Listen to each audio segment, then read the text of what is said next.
김유진 대표님이 정말 어떤 전공 분야라고도 할 수 있잖아요. 민노총 네, 소식이니까. 민노총의 이제 그 위원장이 또 연임에 성공했습니다. 양경수 위원장이 연임을 했죠. 네, 근데 양경수. 민노총 역사상 처음이에요.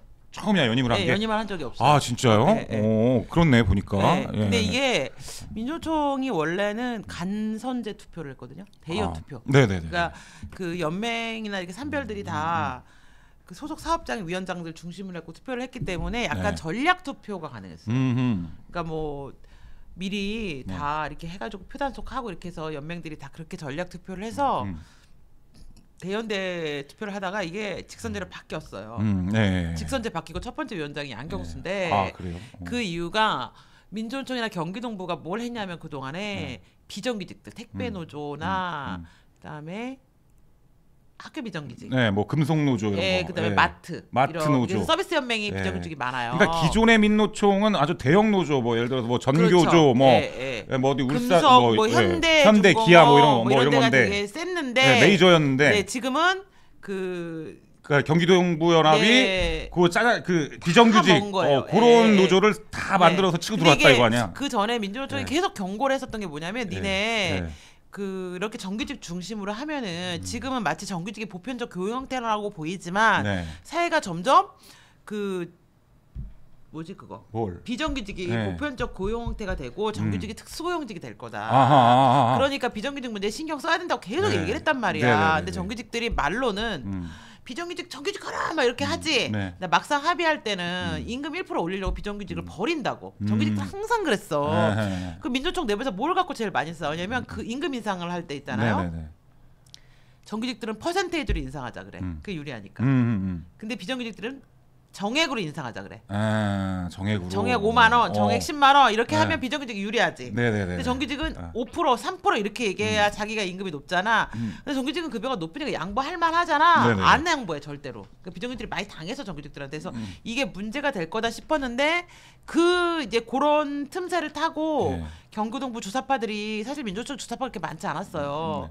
쭉 들어가고 비정규직들을 다 조직화한 거죠. 그리고 네. 주사파의 특징은 척박한 땅에 꽂아놔도 거기다가 개척하는 또 그런 특징이 있어요. 네네네네. 또 수령님이 계시니까 또 마음의 고향이 있잖아. 그렇죠. 그렇게 해서 그 주사파들이 쭉 들어가서 비정규직들을 쫙 택배 노조 같은 데는 완전 위원장은 완전 찐 주사파야. 네. 만경대 갔다 오신 분이야. 아. 이제 그런데 막 이렇게 해갖고 장악을 해버리니까 이게 조합원 투표가 돼버리니까 그 표가 관리가 단속이 안 돼. 네. 그래서 사실 근데 이게 문제는 뭐냐면 조합원 투표를 하면 이 사람이 당선이 되긴 좋겠지. 그렇게 이제 개별 조합원들이 하니까 마치 되게 민주적인 것처럼 보이잖아. 네.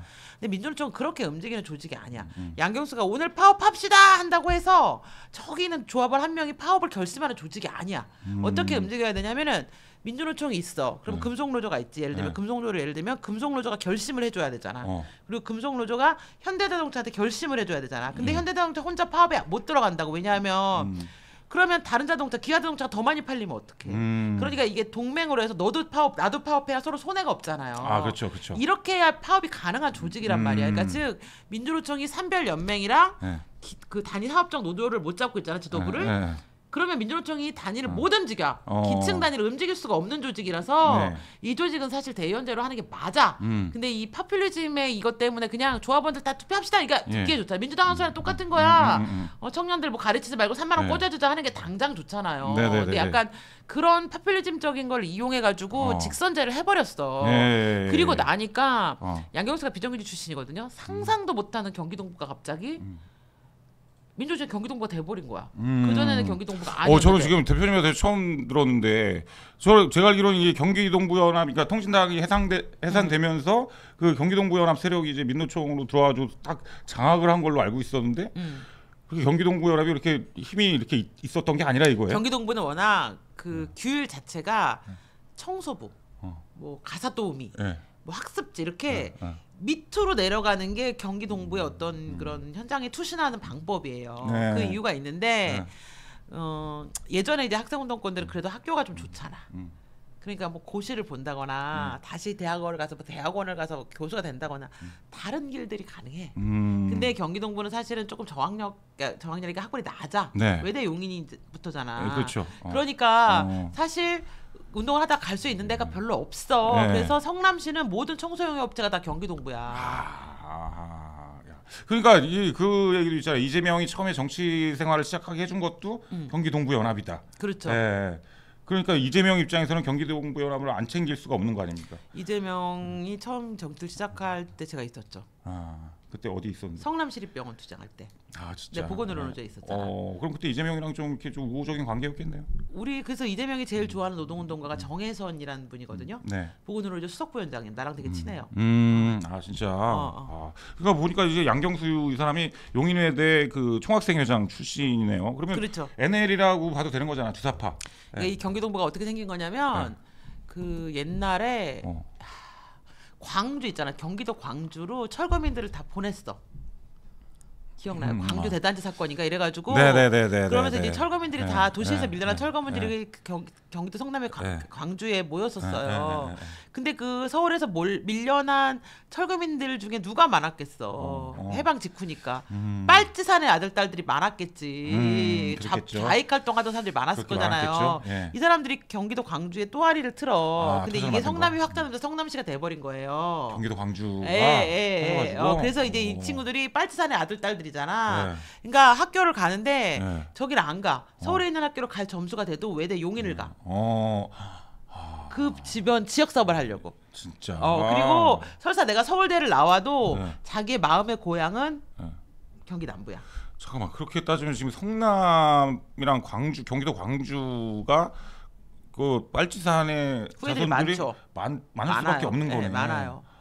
거기 많이 모여 살았어요. 예, 이게 얼핏 여러분들 들으시면 뭐 지금 어느 시대인데 무슨 빨치산 얘기하고 있어 막 이러실 수 있는데 이게 맞습니다. 보니까 그 유래를 보니까 그게 맞네. 맞아요. 예.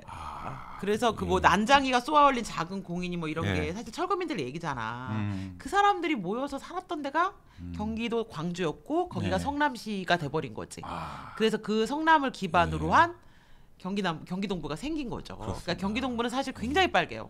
순수 혈통이죠. 어떻게 보면 빨갱이 그러네. 혈통이지. 아니 근데 이게 그러면 모르겠어요. 저는 궁금한 게 일단은 뭐 직선제를 통해서 이제 양경수 위원장이 됐단 말입니다. 이 네, 사람이 주사파라는 것을 민노총 조합원들은 다 알고 있을 거 아니에요. 근데 알죠 이제. 압도적으로 지금 몇 근데 프로 나는 64만 표를 얻었어요. 나는 이게 조금 이해가 안 돼. 내가 사실 예전에는 이제 내가 유튜브를 많이 안 해갖고 네. 내가 우파인 걸 숨기고 위장하고 있을 때는 네. 진짜 위장 우파였어. 우파인 걸 위장한. 우파인데 좌파로 위장한. 그 좌파 그치. 친구들이 많잖아요. 네. 그럼 이제 전화해갖고 민주노총 어떻게 된 거야? 그 내가 양경수 집행부가 양경수가 얘네가 왜 당선되는지 알았다니까. 애초에 그건 이제 내가 민주노총에 실제로 고위 강부한테 내가 이렇게 우파인 걸 숨기고 네. 옛날 좌파 친구인 것처럼 전화해갖고 쭉 얘기를 들었는데 원래는 진보당 네. 김재현 네. 걔네를 당선시키려고 돈 모으려고 민주노총 위원장 나온 거예요. 경기동부가. 진보당이 경기동부가 모여 있잖아요. 예. 그러니까 그 주사파에는 나중에 거의 이제 울산파, 인천파, 경기동부 이렇게 세 개가 남았어요 지금. 네네네네. 근데 경기동부가 이석기 라인 제일 찐 주사파 진보당으로 갔고, 네. 그다음에 이제 인천파가 정의당을 잡았고, 울산파가 이제 여기 이렇게 같이 좀 이렇게 인천파랑 연합을 했단 말이야. 네네네네. 근데 이제 그 진보당 당선시킨다고 나왔는데 돈이 없으니까 민주노총을 장악해서 정치자금을 모으려고 나왔다는 거야.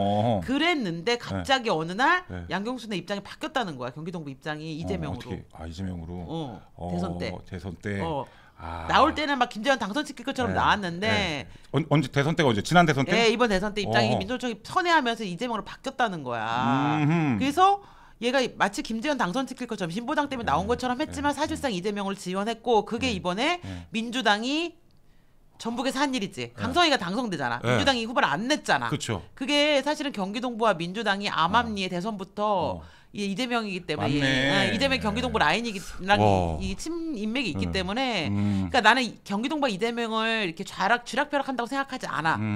근데 약간 이런 식의 정책 연합을 계속 하고 있다고 봐. 그러니까 경기동부 연합이 결국에는 그 이재명을 등에 업고 원래 그 군자산의 약속이 그거라며요. 그러니까 정당으로 진출해라. 예, 그래서 민노총의 지금 최종 목표도 결국에는 그 정당으로 진출하려는 원내로 들어가려는 그런 게 가장 큰 거 아니야. 근데 맞습니다. 그거에 있어서 이재명이랑 손을 잡아야 더 효과가 있고 더 성과가 있을 것 같으니까 그런 거 아니에요? 그러니까 정의당이 됐던 진보당이 됐던 그 소위 이제 좌파 정당들은 민주당하고 손을 잡지 않으면은 진출할 수가 없어 지금은. 그렇죠. 지금 그렇지. 그러니까 네. 예전에 어떤 생명의 순수성을 지키던 네. 그런 좌파는 없어. 이제 다 야. 혁명을 팔아서 정치하는 놈들만 남아 있기 때문에 네. 다 민주당이 협작해 버렸어. 민주당이 흡수된 거야 사실상 주사파가. 그러네. 그거 자체가 일단 민노총이라는 게 어떤 뭐 노동자들의 어떤 권익을 우선하는 게 첫 번째가 아니라 얘네들은 진짜 완전히 이제 정치권으로 가기 위한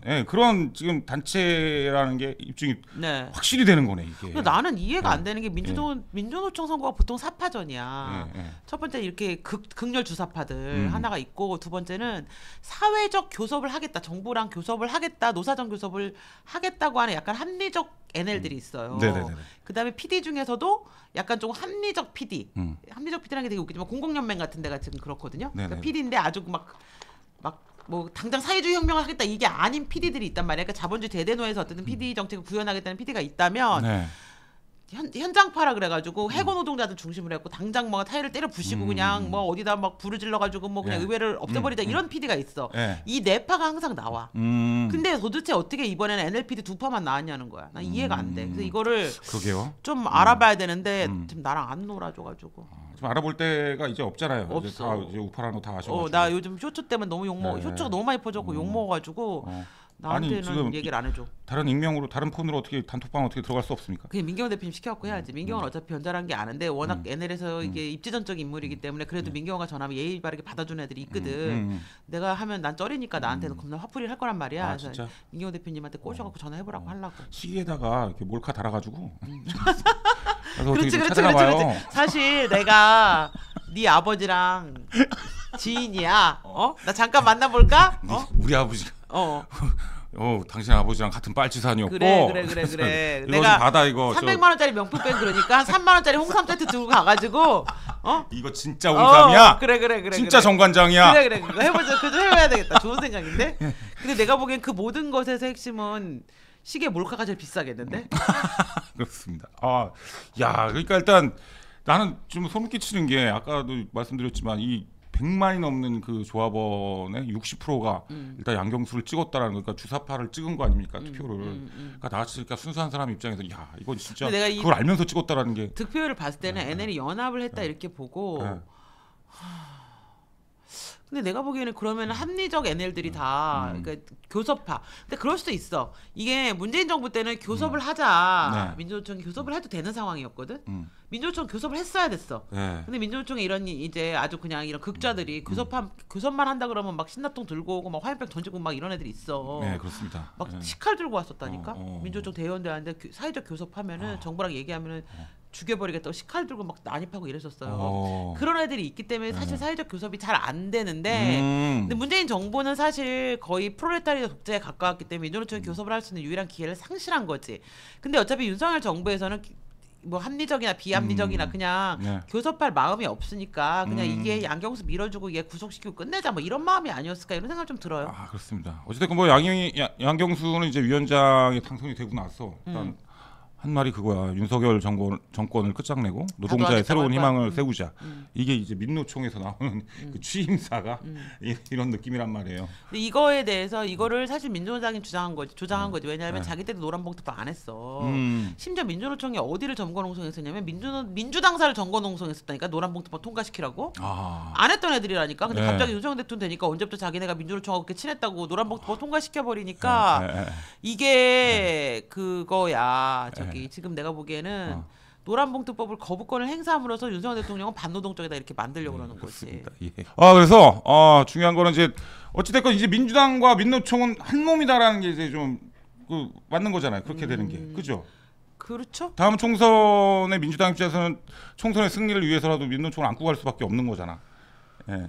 그렇죠. 이재명 그렇죠. 당연하죠. 근데 민주당은 단 한 번도 민주노총을 버린 적이 없어요. 버린 적이 없고. 민주노총은 이제 말로는 우린 정의당을 지지하고 뭐 이렇게 진보정당을 지지한다고 해. 근데 정치자금 다 민주당 갖다 줘.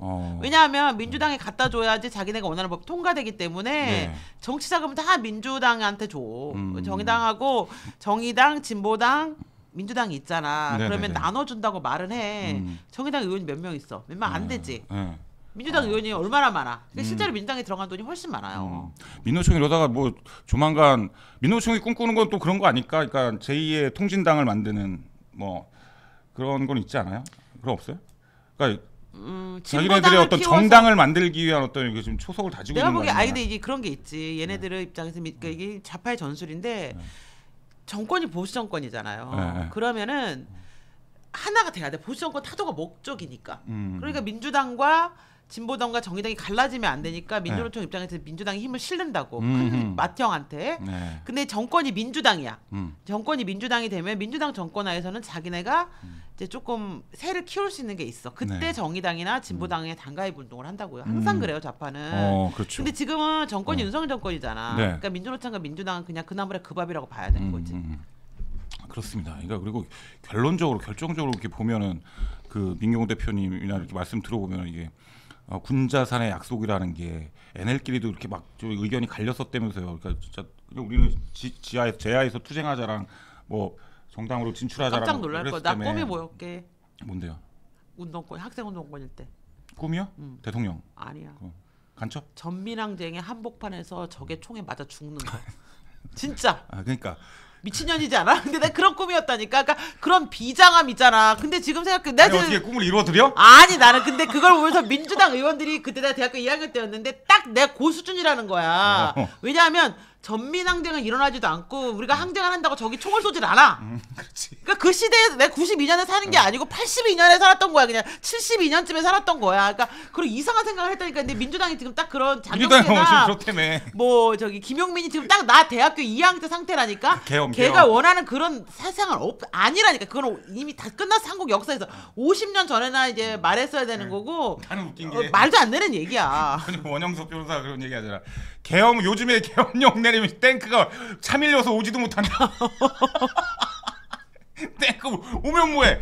차가 밀려가지고 아이고 이거 그러니까 그런 황당한 소리를 내가 그때 했다니까. 그러니까. 그렇게 해갖고 제도권 정당으로 들어가면 안 되고 거리에 전사로 그러니까. 죽어야 된다라고 예. 하는 극렬 좌파들이 있었던 거야. 나같은 순수 좌파들이. 그러니까요. 근데 그런 순수 좌파들한테는 그렇게 하라고 시켜놓고 자기는 정치권에 줄대서 갔던 예. 임종석 이인영 같은 그러니까 아니 근데 시정 잡배들이 있었던 거지. 근데 그 당시에 결론이 북한에서 지령이 내려왔다면서요. 정당으로 민노당에 가입을 해라. 그래서 정당으로 이게- 가라. 그래서 그게 군자산 아니 나 이게 합의를 민경호 본거 아니야? 대표님 그래서 나를 쩌리 취급을 하는데 네. 그건 또 사실 이제 북한에서 문건이 내려와. 그럼 일주일에 한 번씩 누가 이거 타이핑해서 주거든. 그러면 거기 김철수 씨가 많이 나와. 김철수. 남한에 항상 대표해서 김철수 씨가 인터뷰를 많이 해. 네. 어디 사는 김철수 씨는 막 이렇게. 그럼 그렇게 딱 내려온단 말이야. 그럼 우리가 그걸 이제 타이핑해갖고 보고 서로 이제 그걸로 세미나하고 학습을 한단 말이야. 진짜?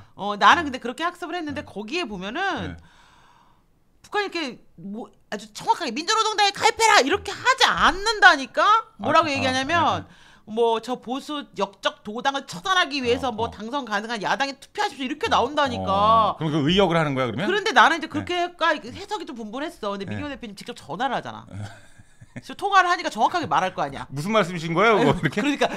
그러니까 나중에 보니까 민경호 대표님이 그거야. 너가 본 거는 전 국민에게 드리는 글이라는 거야. 넌 국민이라는 거야. 나는 핵심 간부에게 내려오는 스네고. 중앙당 일꾼에게 내려오는 거기 때문에 자기는 핵심이고 너는 쩔이라는 거야. 그래서 너가 본 건 뭐 할 수밖에 없기 때문에 자기 같은 직접 직라인의 말을 들어야 된다는 거야. 그러니까. 예. 그러니까 나는 되게 모호했기 때문에 나는 그냥 책에서 배운 레닌주의에 입각하여 혁명의 길에 가겠다고 했는데 선배들이 예. 쪼리 새끼 마냥 아니 다 막 민주당에 막 그냥 김대중 정부 되고 나서 미친 듯이 들어가더라고. 그러니까.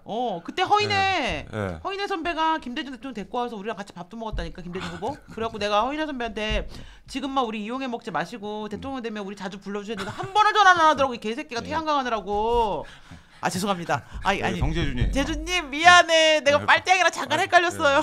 그러니까 아무튼 결론은 그런 지금 북한의 어떤 그런 기조 방침에 따라서 그때 그런 얘기를 했다는 거 아니에요? 군자산의 약속에서 10년 안에 어떤 그 연방제를 성립하고 3년 안에는 뭐 민주 정당을 만드는 게 목표다. 네, 그래서 네, 네. 지금 그 기조를 따라서 결국에는 지금 이 민노총을 통해서 그 지령을 계속 수행하고 있는 거 아닌가라는 또 생각은 좀 아니 드는 원래는 거죠. 그렇게 해갖고 민주노동당을 만들어서 강요해갖고 열몇 석을 보냈잖아. 네. 근데 이게 이제 거기서 주사파들이 오발한 거지.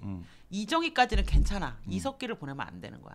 이석기는 내부에 너무 핵심이기 때문에 원래 주사파는 핵심을 노출하지 않아. 근데 이석기를 보내버린 거야. 왜? 그러니까 내가 보기엔 이석기가 무슨 노욕인지 욕심인지 혁명가로 조용히 쩌리로 있지. 왜 거기를 가겠다고 설쳐가지고 어디를 가겠다고? 국회를 가겠다고. 국회를 가겠다고? 그러니까 이제 네. 그때 갔던 라인들이 다 너무 주사파 핵심들이 가버린 거야. 파면 다 나오지. 그치. 파면 다 나오지. 그러니까 이정희까지가 끝이었던 거야. 이정희 네. 이상보다 더 센 애들은 이정희보다 이석기가 훨씬 높잖아요. 서열이. 네.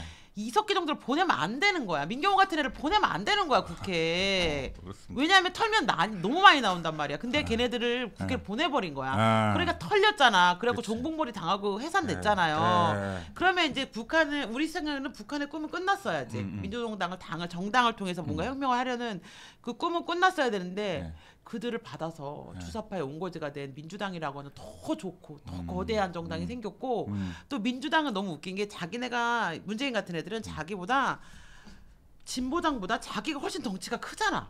그럼 자기가 중심적으로 뭘 해야 되는데 민주당에 있는 의원들 문재인 같이 운동을 하다만 애들 이재명 같은 깡패들의 열등감이 뭘 것 같아. 우리는 학교 다닐 때 운동권 서열 높은 애들한테 항상 쩌리 취급을 받고 그들만큼 싸우지 못했다는 어떤 부채의식이 있잖아. 네. 근데 얘네들이 쫙 들어와. 그래 그럼 이 기회에 너네가 우리를 변절자로 욕했지. 나 운동 안 한 쩌리라고 생각했지. 내가 정당의 힘을 갖고 너네보다 더 열심히 한국 사회를 바꿔갖고 나의 길이 옳았으면 증명해 보일게라고 하는 나는 저들이 저렇게 하는 이상한 그 종북적 행동들은 실제로 운동권일 때 그러니까 종북주의자들처럼 치열하게 못했어. 그때는 출세하려고 막 이렇게 눈치를 봤어. 네. 출세하고 나서 겁나 욕 먹었을 거 아니야. 변절자라고. 그거에 대한 되갚음이라고 생각해. 나 그래서 그 복수라고 생각해. 그래서 더 문재인이 내가 보기에 이석기보다 더 빨간빨갛지 덜 빨갛진 않아. 진짜. 내가 보기에 하는 짓은 그래. 9.19 합의 같은 거 이석기는 무서워서 못했을 걸. 그러네. 사이즈가 좀 다르네. 지금 생각해 보니까 그죠? 그러니까 뭐냐면 클래스가 문재인이 좀 더 클 수도 있겠네요. 이석기 같은 경우 그냥 전쟁이 났을 경우에 나만의 주요 시설을 뭐 이렇게 때려 부시자, 그러니까, 파괴하자 이런 건데. 그러니까. 문제는 아예 그 문을 열어주자 이거 아니야? 우리는 그냥 그러자. 전쟁 나면 그냥 파출소 가서 총 뺏어가지고 인민군에 가입하자. 막 요 정도 수준이라면 문재인은 왜 그런 일을 해? 전쟁이 나기 전에 이미 다 그냥 갖다 바치고. 그러니까 그거 있잖아. 전쟁을 왜 해? 더러운 맞네. 평화로 갖다 바치면 되는데 이게 이재명의 사상이고 문재인의 사상이잖아. 그러네요. 전쟁을 해서 왜 총질을 해? 내가 그냥 합의서에 사인해서 바치면 되는데 이런 생각이지. 문재인에 비하면 이석기는 진짜 쩌리네. 마인드가. 그렇습니다. 대단합니다 진짜.